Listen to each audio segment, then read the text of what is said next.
Mercedes' Lewis Hamilton has accepted responsibility for his collision with Fernando Alonso in the Belgian Grand Prix, but has stated that he will not speak to the Spaniard after he insulted him over the radio.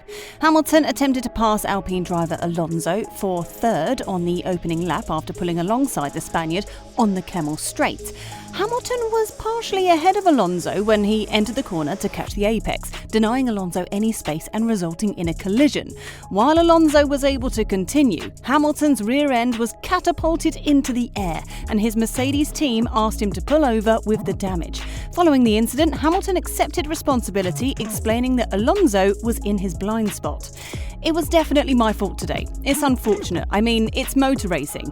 I gave it everything. I tried to overtake on the outside into turn 5. I just didn't leave quite enough space, and I paid the price for it. So yeah, it wasn't intentional. It just happened." Alonso on the team radio immediately after the crash: "What an idiot closing the door from the outside. We had a mega start, but this guy only knows how to drive and start in first." After the race, Alonso maintained that it was Hamilton's fault for not giving him enough room, and has compared the incident to Hamilton colliding with former Mercedes teammate Nico Rosberg at the same corner in 2014. "For me, it was a little bit of a mistake from his side to close the door like this. At turn 5, we've seen many times here that it goes parallel, and it happened the same to him with Rosberg a couple of years ago in 2014. I think that it was a first lap incident.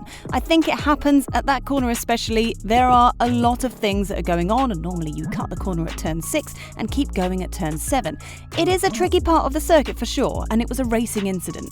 Alonso admitted that his frustration was heightened by his strong start from third on the grid, but that it didn't significantly affect his race. "I was very disappointed. When I start well on the first row or second row, all these things happen, and for sure I was frustrated in that moment, but he accepted his mistake and it was welcomed. I am just sad because when I start P2 or P3, always these things happen. When I am 12th or 13th, I have a clean race. I wanted to have a normal race, and we started already with an incident, and then we have a very aggressive strategy and stopping early every time.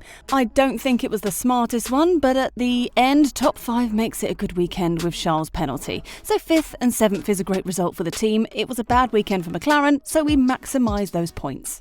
Hamilton, meanwhile, was not so accepting after hearing what Alonso said about him over the radio. When asked about Alonso's remarks, Hamilton stated that it was nice to know how his ex-McLaren teammate felt about him. "I don't really have a response to it. I know that's how things feel in the heat of the moment, but it's nice to know how he feels about me. It's better that it's out in the open how he feels, and like I said, it wasn't intentional and I take responsibility for it. That's what adults do." While the FIA stewards investigated the incident, they determined that neither driver was to blame because it was a typical type of crash that can happen on the first lap as cars jostle for position. The FIA stated in a statement, "The stewards reviewed the video evidence and determined that Alonso was on the inside at turn 5. Hamilton's front wheels were ahead of Alonso at the entry of the corner.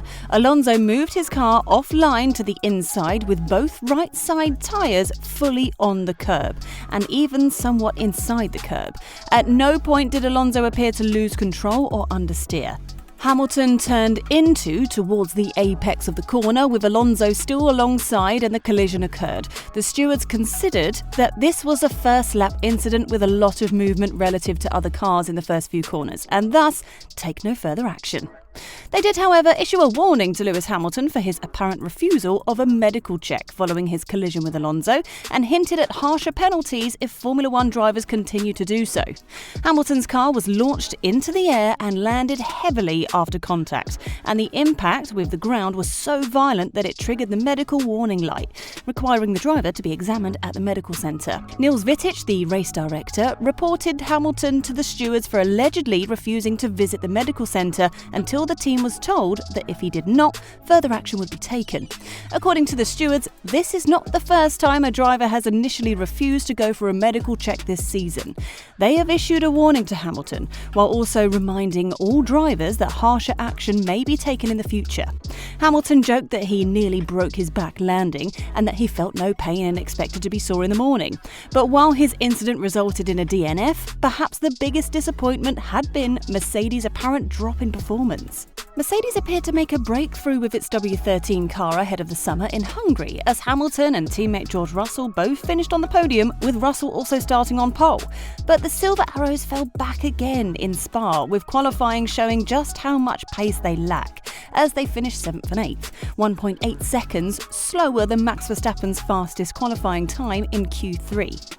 Mercedes team principal Toto Wolff called the result unacceptable and described it as the worst qualifying session he has witnessed in 10 years. You can't be on pole 3 weeks before, albeit very different conditions, different track, and then be 1.8 seconds off the pace the next one. So there's something which we totally don't understand. Clearly, Red Bull is here in a league of their own. What is the next Ferrari? 8 tenths off? 9 tenths off? I don't know what it is, but that is no consolation. It's, for me, the worst qualifying session that I've had in 10 years. The issues reported by Hamilton and Russell, as well as those observed by Mercedes, were significant. A draggy car on the Kemmel Straight, an unstable rear end, understeer through rivage, and the following turn 9 right-hander, and bouncing in the high-speed corners. Worst of all, the factors that made the W13 particularly tricky could not be explained. If we would understand, we could tune it, said Wolff. There is not a positive that I heard about how the car performs here this weekend, throughout the weekend. Now it's time to consolidate and decide what we do next.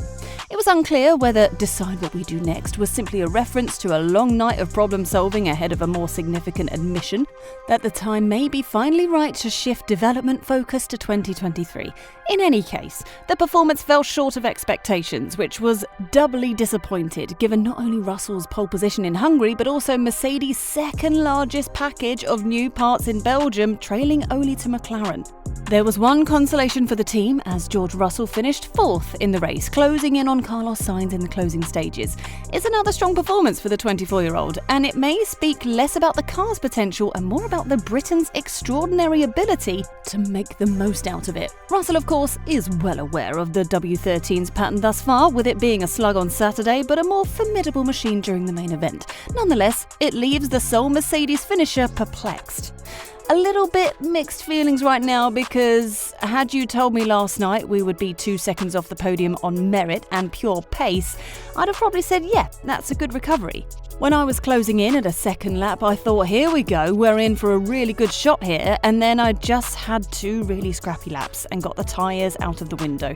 Unfortunately, in F1, tyres seem to be the only thing we ever talk about, and when you are in that sweet spot, the car is just transformed. As soon as I lost it, I knew that was really game over, but nevertheless, P4, 2 seconds off the podium, not too bad. I think definitely today our race pace was really better than the Ferraris.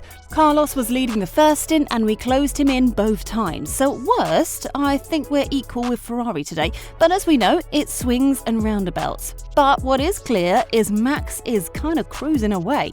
What are your thoughts on Hamilton and Alonso's incident? Do you think Alonso was too harsh on the team radio, or was it well deserved? Should the FIA be more serious about penalising drivers who refuse to cooperate with medical examinations following such crashes? And how do you think Mercedes will fare after this race? And when will they finally solve their problems? We'd love to hear from you in the comments section below. Thank you for watching. If you liked the video, please consider liking and subscribing to the channel, and don't forget to click the bell button to be notified of future videos.